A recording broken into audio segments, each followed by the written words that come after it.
Helen Yee here in Anaheim. Always great to be joined by the one and only Mr. Beneil Dariush. Always great to see you. Pleasure. Thank you for coming over, playing some games with me, and setting up the board. You did really good.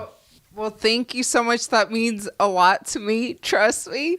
But thank you, because right now it's, I believe, just about midnight. And we are here about, you and the Schmo were playing board games. I think you guys played each other like 20 different times. Well, he doesn't accept his losses like a man, so we had to just keep going and going and going. What can I say? Hey, I try to warn you about playing board games with him. Yeah, it's okay. He was probably like the older brother, so he never had anyone treat him like the younger brother. Somebody's got to do it, so I'm the guy. Well, I appreciate you for playing with him, because typically, he's always begging me to, so. I'm sorry to hear that. I sunned him for you, so he doesn't bother you anymore. Yeah. I know you talked to him about Islam and kind of his fight against Dustin, but on the flip side, what do you think should happen with Dustin? I know after the fight, he was a bit unsure if that would be his last fight or not. What do you think should be next for Dustin? I think Dustin is going to be able to pick whoever he wants to fight, really. For me personally, that ship has passed. I look at Dustin like someone who kind of like retired at this point, and he never really wanted to fight me anyway. So I don't know, but I think he could pick whoever he wants. But do you think he'll be returning, or do you think that was it for him?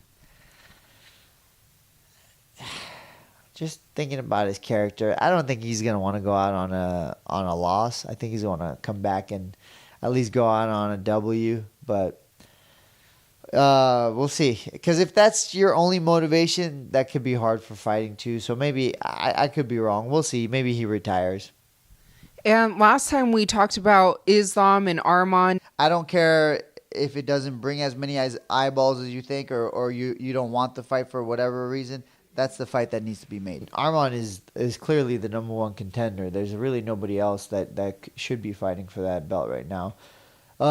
That being said, it's a great fight. I'm not sure if it's going to be much different than their first fight. The result of the fight could be different, but I think it would be very similar to their first fight. But for you, I saw Dan Hooker. He posted a tweet, I think yesterday. He misspelled your last name, though, and then listed a few other guys' names, but UFC 305, Perth. What's the date on that? I believe mid-August.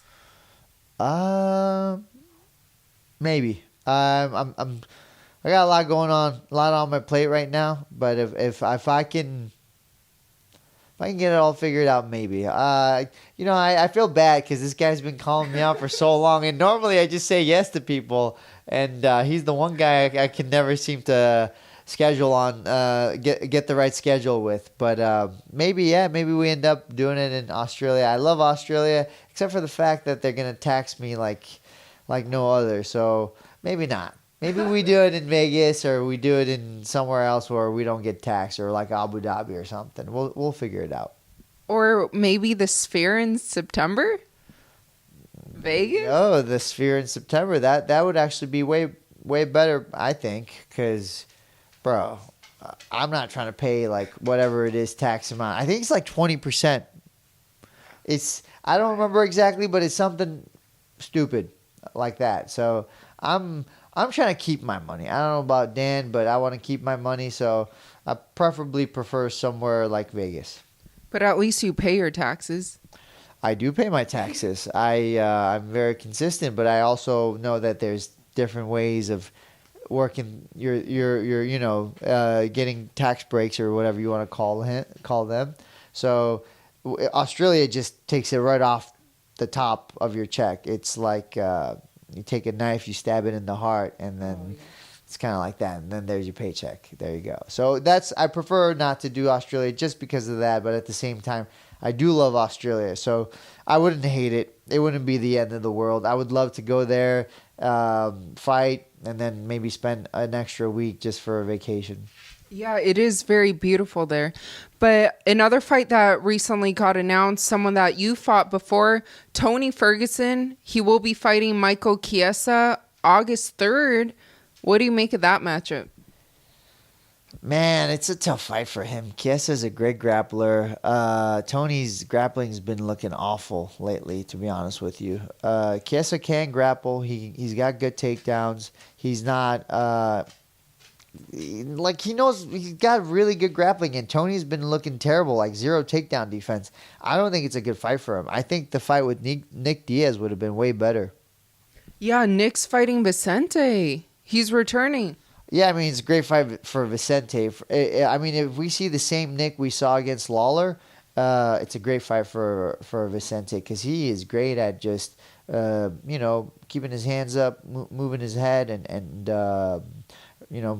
fighting in the pocket. And Nick doesn't really know any other way to fight. And if his cardio is not where it should be, if his timing's not where it should be, bro, Vicente's going to light you up. And I trained one time with him, and I realized something.